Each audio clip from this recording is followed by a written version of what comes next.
wanted to do this talk on top of the volcano, but like I said, the wind and the fumes were just too bad. I couldn't do it. I was totally nerding out up there, though. I gotta give you guys a little lesson in volcanology before I start this. So there's three kinds of volcano, right? There's the kind I climbed up, which is active. So an active volcano is sitting right over a hot spot where magma is coming from the center of the earth, and when enough pressure builds up, it erupts. The second kind of volcano is a dormant one. I've climbed one of those too. It was Haleakala crater on Hawaii, and the dormant volcano is still close enough to the hot spot that it can erupt, but it hasn't for a really long time, so it probably isn't going to again. And then the third kind is inactive, and that's when the plate has moved enough that the volcano is not sitting over a hot spot anymore, and it's just not going to erupt anymore. And I kind of wanted to talk actually about each of those three different kinds, because they're a lot like our faith. Let's start with the inactive one. An inactive volcano, kind of like inactive faith. Someone with inactive faith is someone who doesn't have a spirituality, isn't seeking God in any way, isn't going to church, isn't even thinking about it. The odds of God being able to work through a person like that are pretty slim, because even if he approaches them, they're going to fight it. The second kind now, let's look at dormant. A lot of people have dormant faith. Dormant faith is, the person who goes to church every Sunday and leaves everything they get at church. Or maybe the person who goes at Christmas and Easter, and that's all.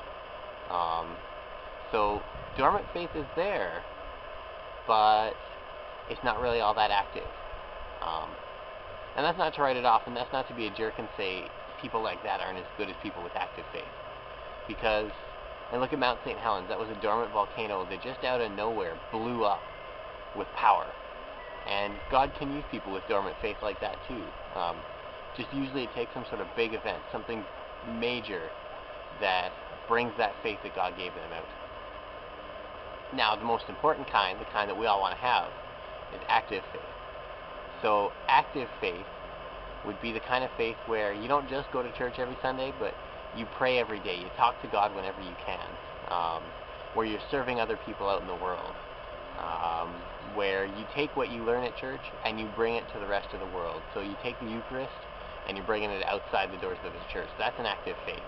So a person with active faith is ready. They're ready for when God calls them. They're ready for the power that God's going to give them to do His work. We talk about power. Volcanoes are powerful things. This one back here has erupted a few times in the last 50 years, and you can see the effects that it has left behind. It was really cool, actually. Part of the hike, we were climbing up on a lava tube that was formed in 1984 when it last erupted. So when this volcano erupts, this massive power changes the whole landscape around it. In 1971, when it blew up, it changed the course of entire rivers. That's how much power is in this volcano. That's the kind of power God gives us. You think back to the Bible, there's that little bit where Jesus says that someone with faith the size of a mustard seed can move a mountain. And so maybe we're not individually called to move actual mountains, but what Jesus was telling us is that when we have faith in Him, when we trust Him, when we believe in Him, we can do incredible things that we didn't think we could do before. Sometimes it's spiritual gifts that God gives us that we never knew we had. We totally surprise ourselves. Sometimes it's a gift that we develop over time with God's help, and then have a way to use later on that's just incredible. So this video, this is really about being powerful and being active. So if you're active in your faith, if you're close to God all the time and you're working on that, He's going to get you to do powerful things. Are you ready?